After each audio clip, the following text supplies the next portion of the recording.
نہایت ہی قابل احترام میری پیاری بہنوں، السلام علیکم ورحمۃ اللہ وبرکاتہ۔ رب اشرح لی صدری ویسر لی امری واحلل عقدۃ من لسانی یفقهوا قولی۔ بسم اللہ الرحمن الرحیم۔ فلا اقسم بالشفق واللیل وما وسق والقمر اذا اتسق لتركبن طبقا عن طبق فما لهم لا يؤمنون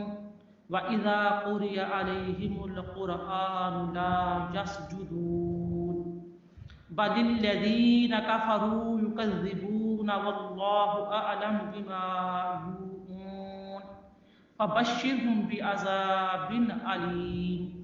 إِلَّا الَّذِينَ آمَنُوا وَعَمِلُوا الصَّالِحَاتِ لَهُمْ أَجْرٌ غَيْرُ مَمْنُونٍ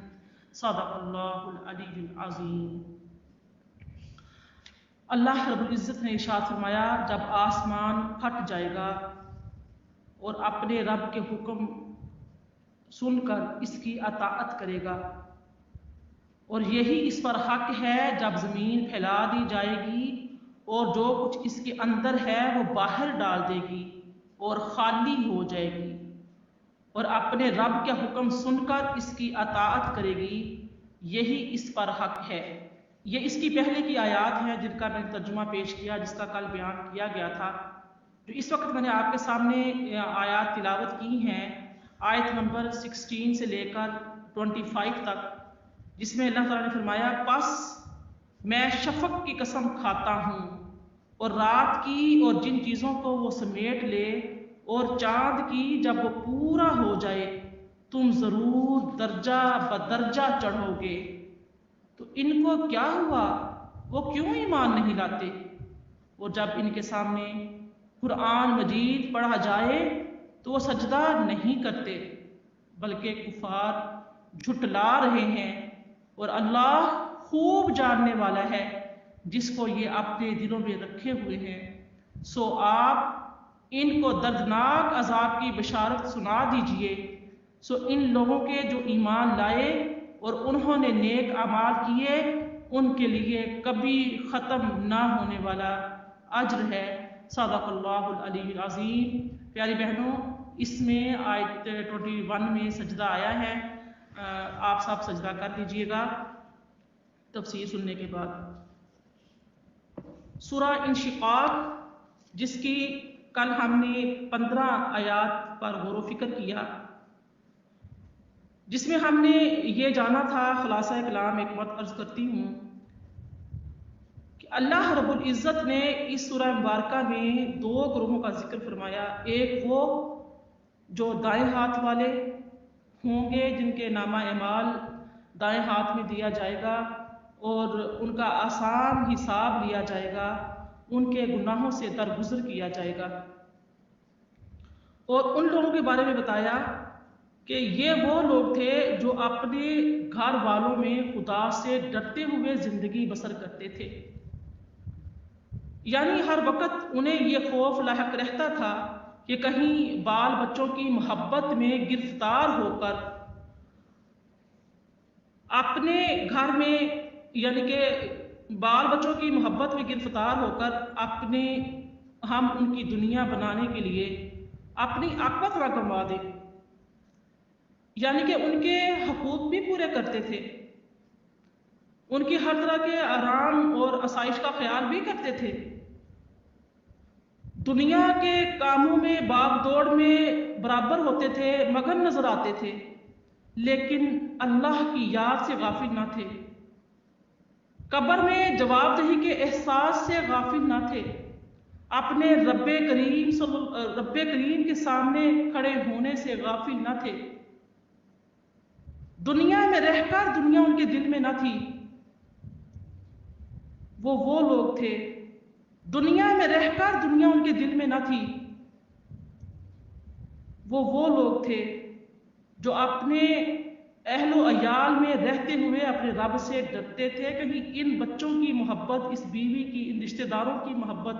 دے دوست احباب کی محبت، یہ مال و دولت کی محبت، یہ دنیا کی رنگ رنگینیاں ہیں، ان کی محبت ہمیں اللہ کی یاد سے غافل نہ کر دے۔ تو ان کے بارے میں اللہ پاک نے فرمایا تھا کہ یہ لوگ وہ ہوں گے جو بڑی خوشی خوشی اپنے اہل میں یعنی کہ جنتیوں کے ساتھ جنت میں داخل ہو جائیں گے۔ اور دوسرا گروہ وہ تھا کہ وہ لوگ جو تعیشات کی زندگی گزار رہے تھے، اپنے اہل خانہ کے ساتھ بڑے مسرور تھے، بڑے مگن تھے،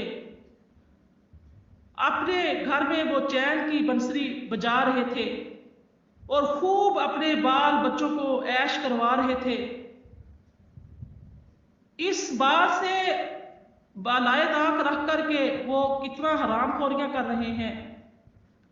کسی کا حق دبا رہے ہیں، لیکن وہ اپنے بچوں کو، اپنی بیوی کو، اپنے اہل خانہ کو سامان عیش فراہم کرنے کے لیے ہر حد سے گزر جاتے تھے، جو موت کو بھولے ہوئے تھے، جو اللہ رب العزت سے غافل تھے، اس کے احکامات سے غافل تھے۔ قبر میں ایک رات آ جائے گی،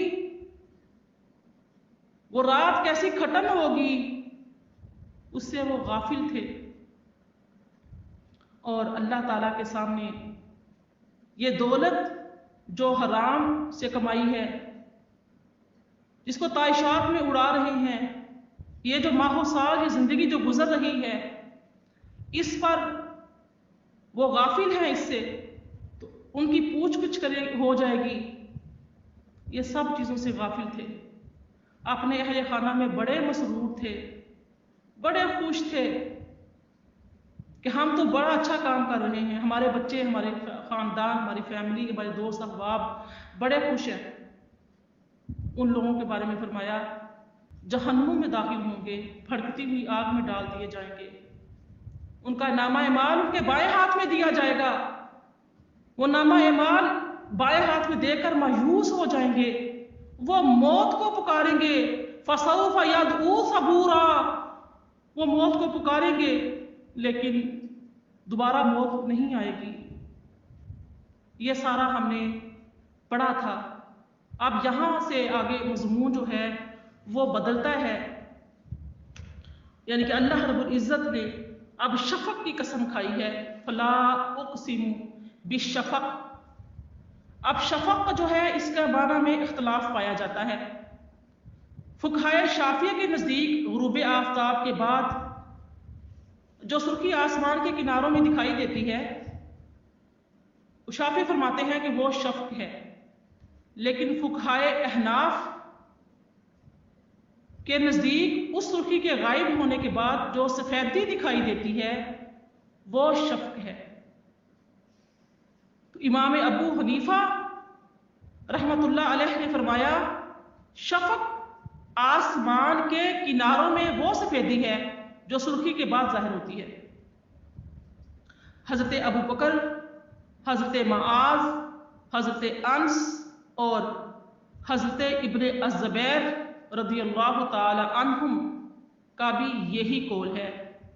کہ شفق آسمان کے کناروں میں وہ سفیدی ہے جو سرخی کے بعد ظاہر ہوتی ہے۔ اور جو امام ابو یوسف اور امام محمد نے کہا ہے کہ شفق سرخی ہے، اور امام ابو حنیفہ بھی اسی بات کو روایت کرتے ہیں۔ اور حضرت ابن عمر، حضرت شداد بن اوس، حضرت عبادہ بن صامت رضی اللہ تعالی عنہم کا قول ہے کہ امام شافعی رضی اللہ تعالی عنہ نے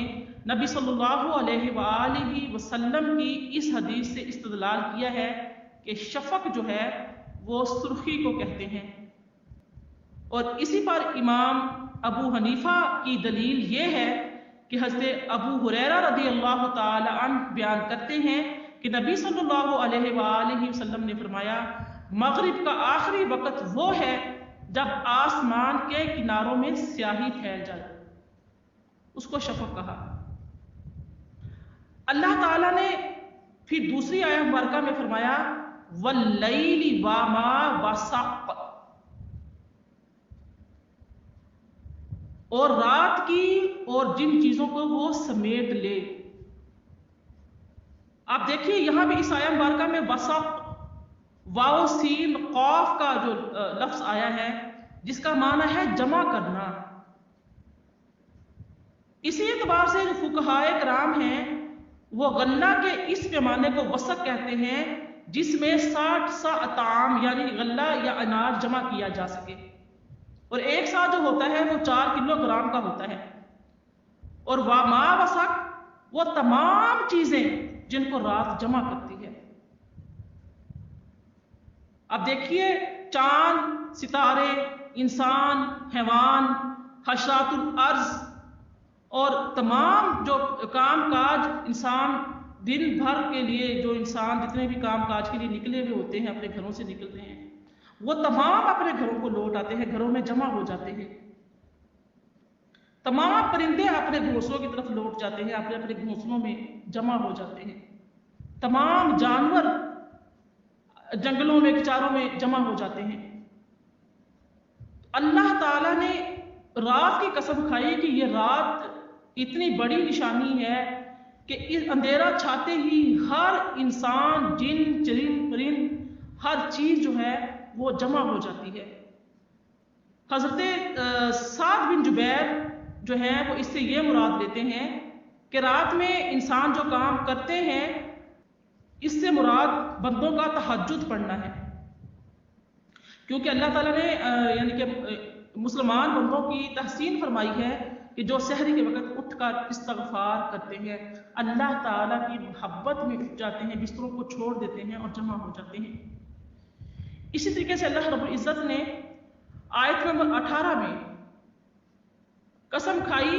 والقمر اذا تسق، اور چاند کی جب وہ پورا ہو جائے. اب دیکھیے اس آیت مبارکہ میں التسق کا لفظ استعمال ہوا ہے جس کا معنی ہے کہ جس کا تام اور مکمل ہونا. یعنی کہ حضرت عباس رضی اللہ تعالی عنہما نے فرمایا ہے کہ اس کا معنی ہے جب چاند مستوی ہو جائے. قتادہ فرماتے ہیں اس کا معنی ہے جب چاند گول ہو جائے، پورے عروج پر جب چاند ہوتا ہے جسے ہم 14ویں کی رات کہتے ہیں، اس سے مراد تسق لیا گیا ہے. لَتَرْكَبُنَّ طَبْقًا عَن طَبَقٍ. اب یہاں پر ان چیزوں کی قسم کھا کر اب یہاں پر خاص غور و فکر کی دعوت دی جا رہی ہے. ہمیشہ قسم کھانے کے بعد ایسی بات پر غور و فکر کیا جاتا ہے کہ انسان اب غور و فکر کرے، دیکھے اس کے آنے کا مقصد کیا ہے. فرمایا لَتَرْكَبُنَّ طَبْقًا عَن طَبَقٍ، کہ تم ضرور درجہ بدرجہ چڑھو گے. یعنی کہ اللہ رب العزت نے اس آیت مبارکہ میں انسانوں سے عام خطاب فرمایا ہے، اس میں مسلمان بھی شامل ہیں اور کفار بھی شامل ہیں. عام خطاب ہے کہ اگر انسان اپنی پیدائش پر غور کرے، اس کا جو پہلا مرحلہ ہے وہ پانی کا ایک گندا قطرہ ہے، ناپاک قطرہ ہے جس سے اس کی ابتدا ہوئی ہے. پھر وہ اپنی تخلیق کے مراحل طے کرتا ہوا مکمل انسان بنتا ہے، پھر وہ جوان ہو جاتا ہے، پھر وہ ڈھیر عمر کو پہنچتا ہے، بوڑھا ہو جاتا ہے، پھر اس کی زندگی ایک دن ختم ہو جاتی ہے، وہ موت کے منہ میں چلا جاتا ہے، وہ قبر میں دفن ہو جاتا ہے، پھر عالم برزخ آ جاتا ہے، اس میں بھی ایک اس کو لمبا عرصہ تک عالم برزخ میں رہنا ہوتا ہے. کتنے سینکڑوں سال، ہزاروں سال اگر دیکھا جائے تو کتنے انسان دنیا میں آ کر چلے گئے، سینکڑوں سال گزر گئے، ہزاروں سال گزر گئے، وہ عالم برزخ میں ہیں، قیامت کے انتظار میں ہیں. پھر جب قیامت آئے گی، حشر برپا ہوگا، تو وہ اپنے ایمان اور جو اعمال ہیں ان کے اعتبار سے جنت میں جائے گا یا دوزخ میں جھونک دیا جائے گا. اب دیکھا جائے تو یوں انسان جو ہے وہ متعدد امور اور احوال میں منتقل ہوتا رہتا ہے. کبھی بالکل وہ طفلہ تھا، ماں کے پیٹ میں تھا، وہ 9 ماہ کی مدت گزاری، پیدا ہوا، چلنا نہیں جانتا تھا، بیٹھنا نہیں جانتا تھا، بات کرنا نہیں جانتا تھا، بولنا نہیں آتا تھا، لیکن آہستہ درجہ بدرجہ وہ ترقی کرتا گیا، مہینے ماہ و سال پروان چڑھتا گیا، فل جوانی آ گئی، وہ جوانی ڈھلنے لگی، ڈلنے کے بعد کمزور ہو گیا، ویسا ہی جیسے بچپن میں وہ پیدا ہوا تھا، محتاج تھا، اس کی ہڈیاں کمزور تھیں، بڑھاپے کی طرف آ گیا، اس کے بعد پھر موت کے منہ میں چلا گیا۔ یہ درجہ بدرجہ طبقاً عن طبق، ضرور تم درجہ بدرجہ چڑھو گے۔ لقد خلقنا الانسان فی احسن تقویم ثم رددناہ اسفل سافلین، سورہ 3 میں ہم نے پڑھا، اس میں بھی انسان کی تخلیق کا ذکر ہے، اس میں بھی انسان کی تخلیق کا ذکر فرمایا کہ انسان جو ہے وہ متعدد امور اور احوال میں منتقل ہوتا رہا، ایک امر کے بعد دوسرے امر کی طرف، اور ایک حال کے بعد دوسرے حال کی طرف منتقل ہوتا رہا، اور ایک منزل کے بعد دوسری منزل تک پہنچتا رہا، پھر اس کو ثواب یا عذاب یا جنت یا جہنم کا سامنا کرنا پڑے گا۔ پھر لوگ جو ہیں وہ قیامت کے دن مختلف جو ہے احوال اور شدائد کی طرف منتقل کیے جائیں گے، ایک شدت سے دوسری شدت کی طرف جائیں گے، ایک ہول سے دوسری ہول کی طرف جائیں گے، گویا کہ جب لوگوں نے مرنے کے بعد دوبارہ زندہ کیے جانے اور قیامت اور حشر کا انکار کیا تو اللہ رب العزت نے رات کی قسم چاند کی قسم کھا کر فرمایا قیامت ضرور واقع ہوگی۔ جیسے کل فرمایا، میں نے آپ کو بتایا تھا کہ اللہ پاک نے فرمایا کہ اے انسان تو کشاں کشاں اپنے رب کی طرف بڑھ رہا ہے، یا ایھا الانسان انک کادح الی ربک کدحا فملاقیہ،